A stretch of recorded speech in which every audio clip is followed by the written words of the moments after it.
शुरू करता हूँ। हुजूर पाक सल्लल्लाहु अलैहि वसल्लम ने नौजवानों से कहा, तुम में से जिसकी ताकत है वो निकाह करें। हुजूर से पूछा गया, किससे निकाह करें, कैसी औरत होनी चाहिए?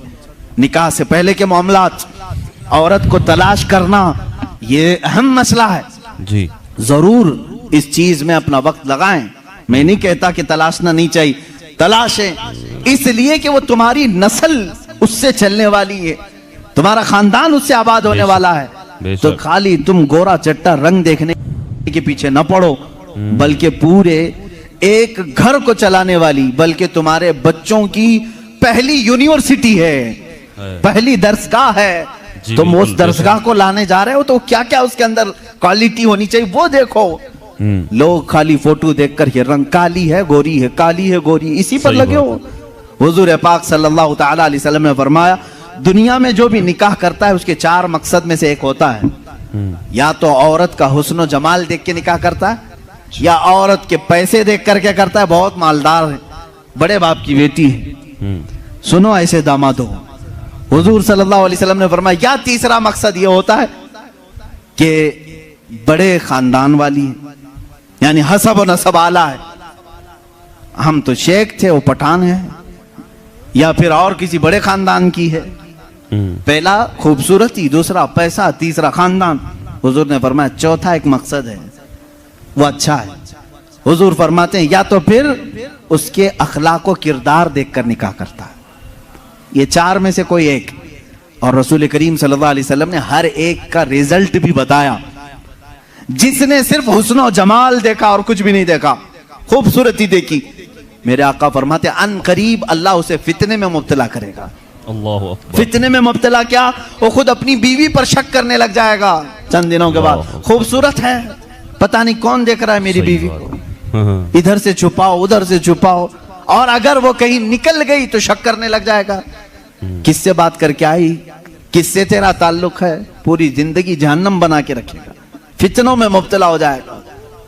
मैं ये नहीं कह रहा कि खूबसूरत लड़की से शादी नहीं करना चाहिए, करो, लेकिन उसके साथ जो देखने का हुक्म है वो भी देखो।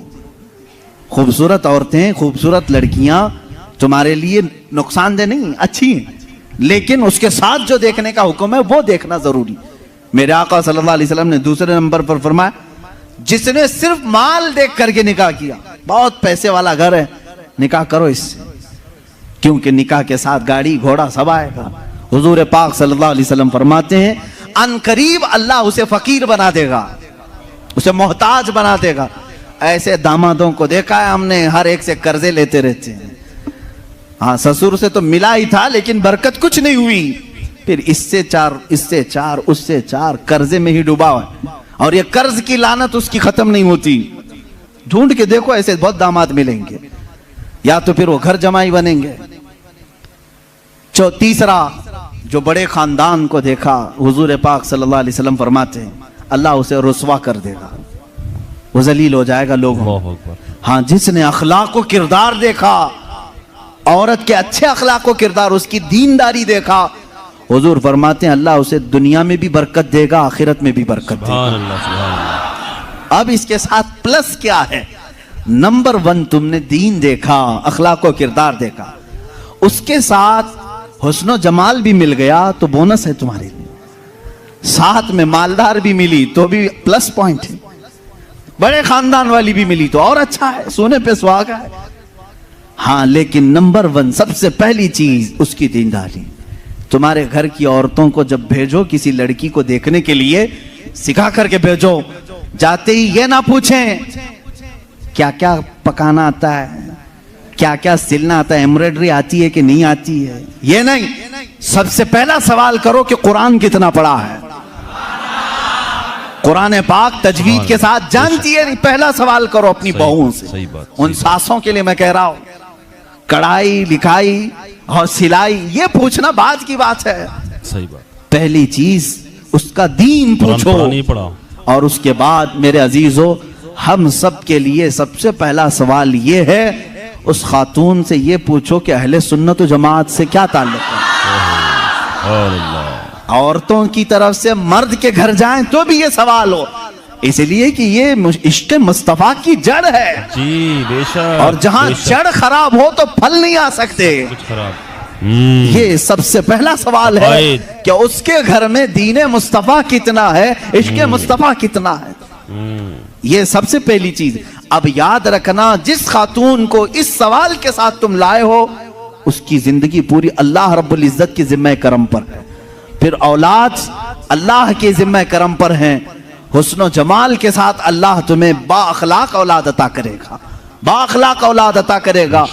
लेकिन ये तरीका शादियों का इस तरह से रखो, अगर लोगों को ये मालूम हो जाए ना, आज तुमने रिवाज बना लिया, लड़कियों को देखने आने से पहले सबसे पहले लड़के की अम्मा यही सवाल कर रही है, लड़के की बहन यही सवाल कर रही है, कुरान कितना पढ़ा है, तजवीद कितना पढ़ा है। 2-4 घरों में ये होने लग जाए तो देखो लड़कियों को सबसे पहले अब कुरान पढ़ाना शुरू कर देंगे। क्यों? सबको मालूम है नहीं पढ़ाएंगे शादी नहीं होगी। आज ये एम्ब्रॉयडरी क्यों करा रही हैं? इसलिए कि सवाल तुम पहले यही कर रहे हो, सिलाई आती है कि नहीं? सब लड़कियां सिलाई क्लास में क्यों जा रही? देखने वाले आकर के यही पूछ रहे हैं सिलाई कितनी आती है, पकाई कितनी आती।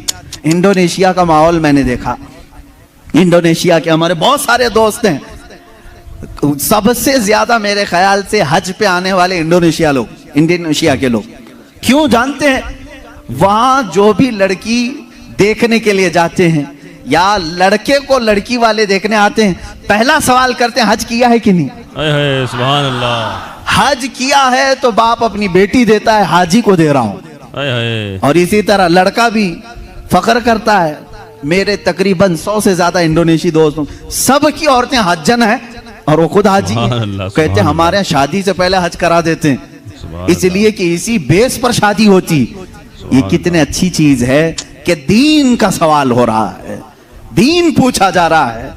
हाँ, ये तो तुमने लड़कियों से जाकर के घरों में पूछा, कढ़ाई आती है, सिलाई आती है, पकाई आती है। और यही सवाल लड़की के घर वाले जब लड़के पर के पास आते हैं, क्या करते हैं? कौन सी ऑफिस में काम कर रहा है, परमानेंट जॉब है कि प्राइवेट जॉब है, कैसी जॉब है? ये सब सवालात तो है ही, लेकिन धीमे धीमे प्रॉपर्टी भी पूछते हैं, कहां कहां है, कितनी जायदाद है। खुद डायरेक्ट ना पूछे तो किसी से पूछवा लें, बाप की कितनी जायदाद है। ये सवालात हैं। इन बेसिस पर, इन बुनियादों पर जब शादियां होंगी तो खुरापात नहीं तो और क्या होगा। सही बात।